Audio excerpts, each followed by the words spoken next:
و نصلی علی رسولہ الکریم۔ ناظرین کرام، آپ نے دیکھا ہے کہ ہمارے دوست اس بات پر زور دیتے ہیں کہ تقلید نہیں کرنی چاہیے، یہ شرک و حرام ہے۔ غیر مقلدین جو اپنے آپ کو اہل الحدیث کہتے ہیں، یہ اس بات پر زور دیتے ہیں۔ ہم جب انہیں قرآن پاک کی آیات سناتے ہیں جن میں صلحاء کی، نیک لوگوں کی اور ہدایت یافتہ لوگوں کی پیروی کرنا کہا گیا ہے، تو وہ لوگ کہتے ہیں کہ بھئی یہ تو اتباع ہے۔ اتباع اور تقلید میں فرق ہے۔ تقلید اور چیز ہے، اتباع اور چیز ہے، اور اتباع کی اجازت ہے اور تقلید حرام و شرک ہے، یہ غیر مقلدین دوست کہتے ہیں۔ تو ہم انہیں کہتے ہیں بھائی تو تقلید کے رد میں آپ قرآن پاک کی کوئی آیت پڑھیں کہ اللہ نے قرآن پاک میں تقلید کا رد کیا ہو۔ تو حیرت والی بات یہ ہے کہ تقلید کے رد میں وہی آیات پیش کرتے ہیں جہاں اتباع کا لفظ آیا ہے، وہی پیش کرتے ہیں۔ تو ایک قرآن پاک سے یہ بات ثابت ہو گئی کہ ان کی یہ بات غلط ہے کہ تقلید اور اتباع دونوں الگ چیزیں ہیں۔ غیر مقلدین کی یہ بات کہ تقلید اور اتباع الگ چیزیں، یہ بھی غلط ہو گئی۔ اگلی بات یہ کہ وہ اکثر عرب علماء کی بات کرتے ہیں، اور عرب علماء میں صالح بن فوزان کی زیادہ بات کرتے ہیں۔ تو صالح بن فوزان تقلید اور اتباع کے سلسلے میں کیا فرماتے ہیں، آپ ذرا خود سن لیجئے۔ الفرق بين التقليد والاتباع لا فرق بينهما، التقليد هو الاتباع والاتباع هو التقليد۔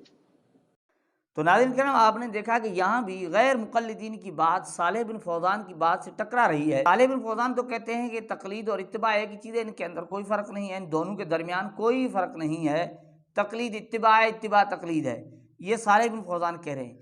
اگلی بات یہ ہے کہ غیر مقلدین یہ لوگوں کو کہا کرتے ہیں کہ تم جن سے بھی مسائل پوچھو، چاہے علماء کرام سے مسئلے تم پوچھتے ہو، جو مسائل پوچھتے ہو ساتھ دلیل کا مطالبہ کیا کرو، کیوں بغیر دلیل کا مطالبہ کیے کوئی چیز پوچھنا یہ تقلید ہے، غیر مقلدین کہتے ہیں۔ تو صالح بن فوزان ان کی بات اکثر کہا کرتے ہیں، ان کے وہ اس سلسلے میں کیا کہتے ہیں، یہی سوال پوچھا گیا صالح بن فوزان سے کہ ایک عامی شخص کسی عالم سے مسئلہ پوچھے تو دلیل طلب کرے یا نہیں۔ تو صالح بن فوزان کیا کہتے ہیں، آپ ذرا سن لیجئے۔ سماحة الشيخ، يقول السائل: هل يجب على العام إذا استفتى عالما أن يسأل عن الدليل؟ العامي لا يسأل عن الدليل لأنه لا يعرف الدليل، يسأل عن الحكم. أما طالب العلم الذي يطلب العلم يسأل عن الدليل ليستفيد، أما العامي ما يعرف الدليل، حاجته في بيان الحكم فقط۔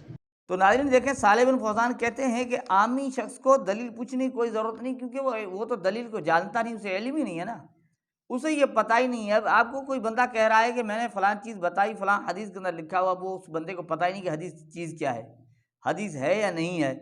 اب ہے ہی نہیں تو اس کے پوچھنے کا کیا فائدہ۔ تو دیکھیں، یہی باتیں جو غیر مقلدین لوگوں کو دھوکہ میں ڈال کر ایک وسوسہ ڈالتے ہیں انہی باتوں سے، اور وہاں علماء عرب کی بات کرتے ہیں یا صالح بن فوزان کی بات کرتے ہیں، تو اس سے پتہ چلتا ہے کہ صالح بن فوزان بھی غیر مقلدین سے الگ ہیں، وہ غیر مقلدین کے مخالف ہیں۔ بس یہ ہے کہ کوئی ایک دو چیز پکڑ کر وہ لوگوں کو دھوکہ دینے کی کوشش کرتے ہیں، یہ غیر مقلدین کا طریقہ کار ہے۔ اب ہماری گفتگو سے پتہ یہ چلا کہ تقلید اور اتباع ایک ہی چیز ہے، اور اگلی بات یہ ہے کہ صالح بن فوزان بھی اس چیز کے قائل ہیں کہ علماء سے پوچھتے وقت دلیل کا مطالبہ کرنا کوئی فائدہ مند نہیں ہے، کیونکہ عامی شخص جانتا ہی نہیں ہے کہ دلیل کیا ہے۔ لہذا غیر مقلدین کی دونوں باتیں غلط ہیں، جو عام طور پر لوگوں کو دھوکہ دینے کی کوشش کرتے ہیں۔